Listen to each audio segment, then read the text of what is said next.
Picture this. Hundreds of horsemen galloping through frozen trenches beneath city walls, banners fluttering in the wind, and from afar, chants of victory rising like thunder. Imagine a tide of steel and banners sweeping across medieval Europe, emerging from the shadows of history. An empire forged in ambition, crowned by conquest and fueled by dreams of eternal glory. So mighty it nearly seized Constantinople, the jewel of Christendom. Yet today, this power is little more than a ghost, whispered about in forgotten tales. Welcome to the epic saga of Serbia's lost empire, the greatest medieval force you've never heard of. What if, instead of Byzantium, Belgrade had held the keys to Constantinople? Our story opens in the chaotic early 14th century, a time when old empires crumbled and new powers rose from their ashes. The Byzantine Empire, once a beacon of civilization, struggled desperately to cling to its fading glory, leaving behind a power vacuum ripe for ambition. Amidst this turmoil stood Serbia, a modest kingdom positioned perfectly at Europe's crossroads. But Serbia was fractured, its feudal lords more interested in their own petty rivalries than national greatness. The kingdom's survival was constantly threatened by internal disputes and external threats from neighboring kingdoms and empires. Everything changed with one man, Stefan Dušan. Born into royalty, Dušan was a charismatic figure from his youth, displaying remarkable military prowess and diplomatic skills. At just 22 years old, he orchestrated a ruthless yet brilliant coup against his own father, King Stefan Dušan, in 1331. This bold move was not simply a grab for power, it was part of Dušan's grand vision for a unified, powerful Serbia, capable of asserting itself on the international stage. Immediately after seizing the throne, Dušan acted decisively to consolidate his power. He swiftly crushed internal dissent, neutralized rebellious nobles, and implemented reforms to strengthen central authority. By skillfully balancing diplomacy with calculated force, Dušan rapidly transformed a fragmented kingdom into a united state, laying the foundation for an empire that would soon rival the grandeur of Byzantium itself. As Serbia united behind its ambitious new ruler, neighboring states began to take notice. Yet few could have imagined the astonishing scale of expansion and conquest that Dušan had planned. An empire-building project that would dramatically reshape the geopolitical landscape of medieval Europe. But Dušan wasn't satisfied with merely holding onto the Serbian throne. He wanted to rewrite the balance of power in Europe. What if, under his rule, Serbia became the dominant force instead of Byzantium? What if the map of Europe had shifted to place Belgrade at its center? With Serbia united under Dušan's firm grip, the moment had come to look outward. The kingdom's borders were no longer enough. He dreamed of forging a Balkan superpower that would challenge and surpass Byzantium. Dušan's military campaigns were swift, brutal, and decisive.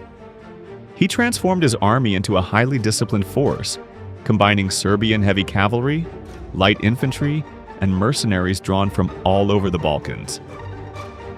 In campaign after campaign, Dušan exploited the political chaos within the crumbling Byzantine Empire. By taking advantage of dynastic disputes and civil wars, he struck with precision. First, he turned southward, capturing vast territories in Macedonia, including Skopje, which he would later make his imperial capital. From there, he pushed into Epirus and Thessaly in modern-day Greece.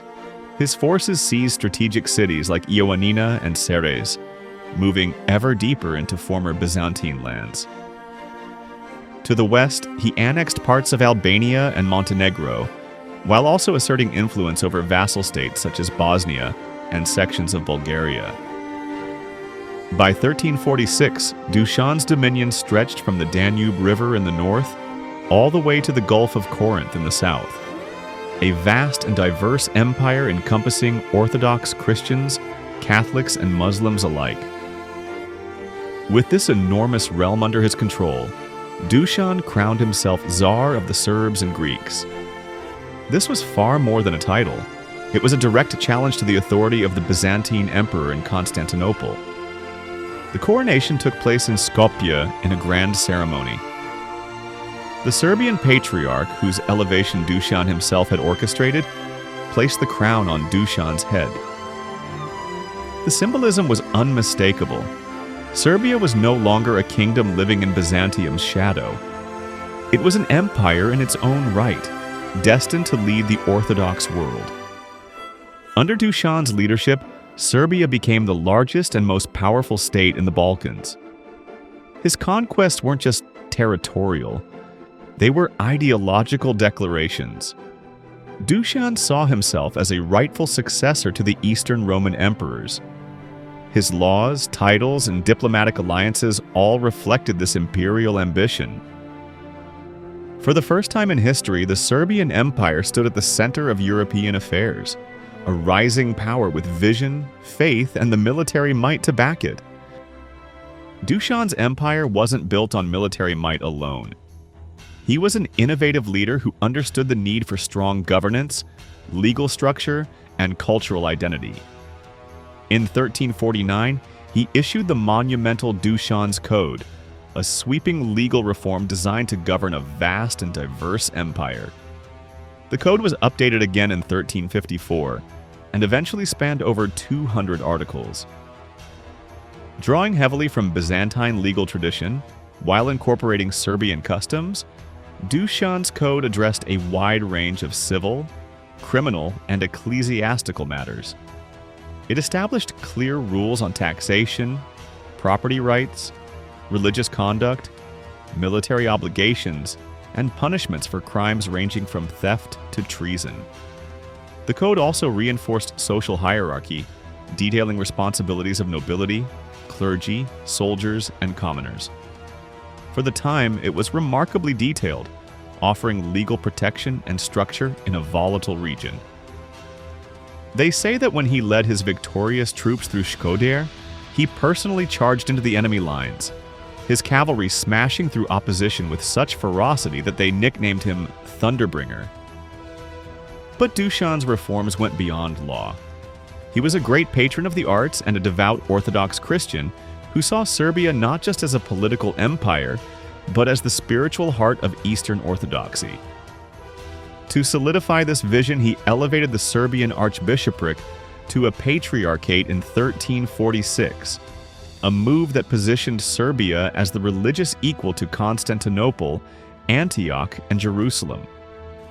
This ecclesiastical independence further legitimized his imperial title and vision. Before every campaign, Dušan would allegedly kneel before the relics at the Church of Our Lady of Ljeviš in Prizren.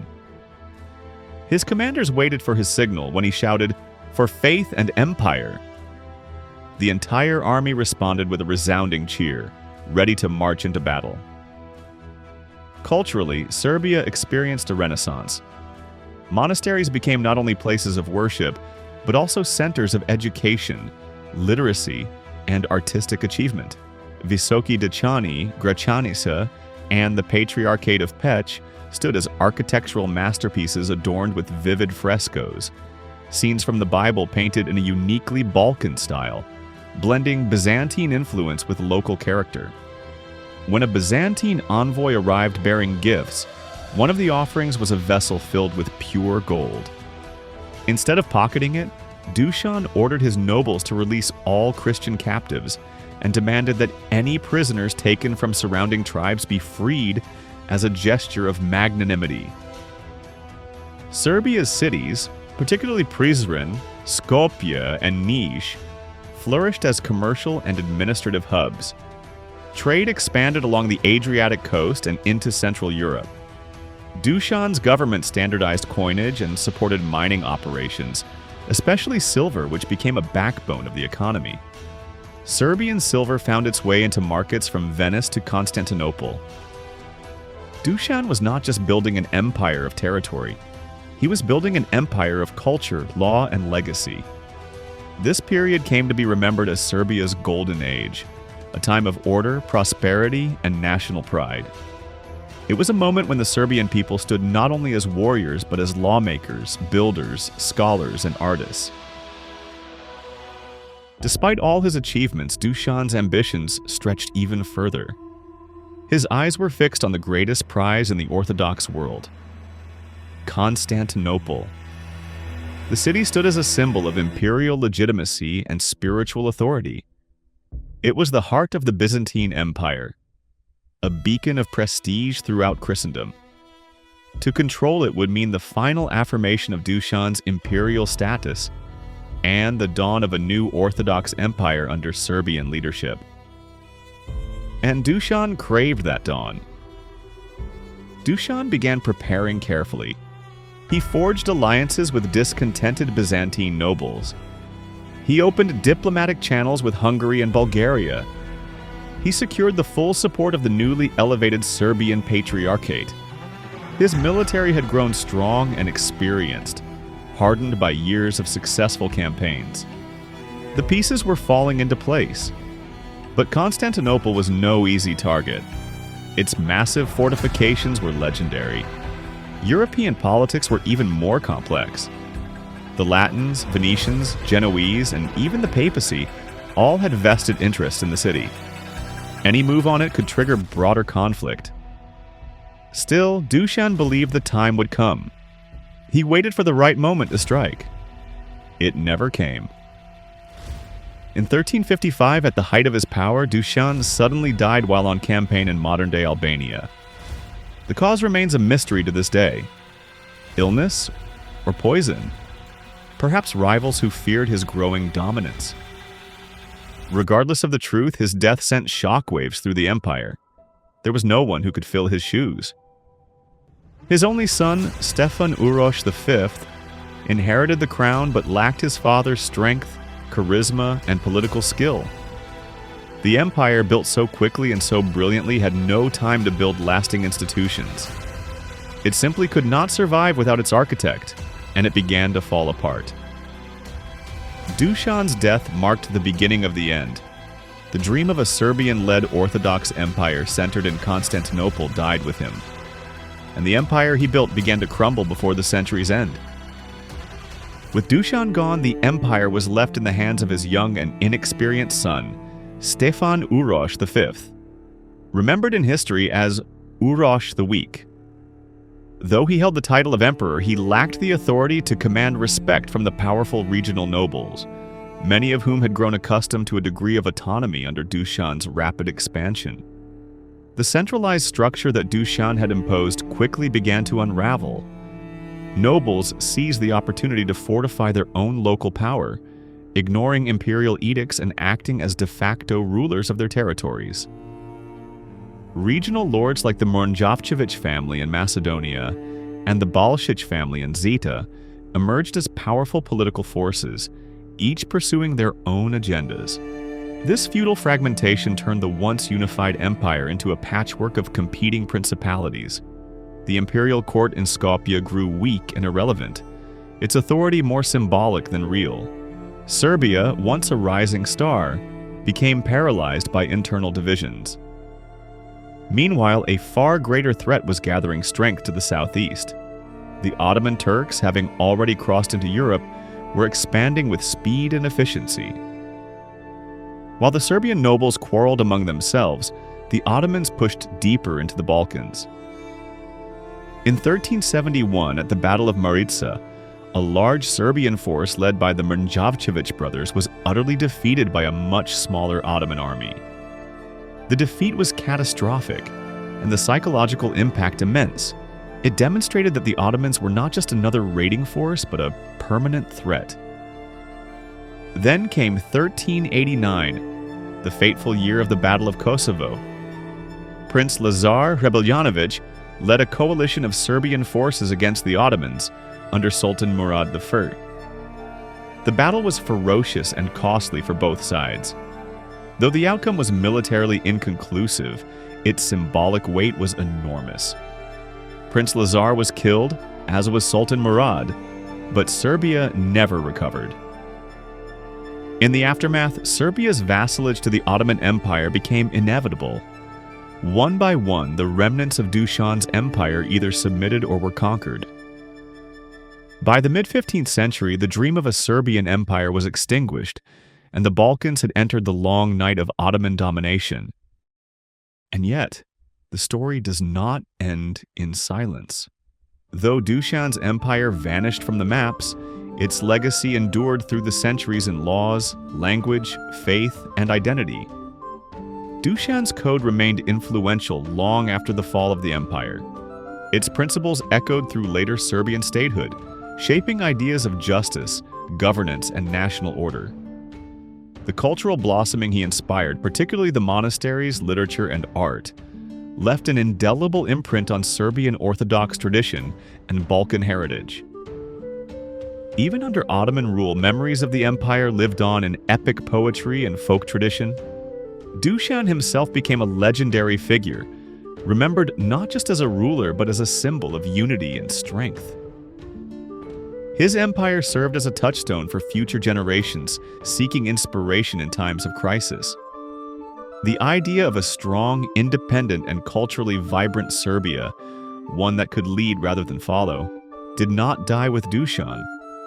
It lay dormant, waiting, and centuries later, during the national awakenings of the 19th century, that dream would be revived. Today, though often forgotten by the wider world, the Serbian Empire remains one of the most fascinating and underexplored chapters in European medieval history.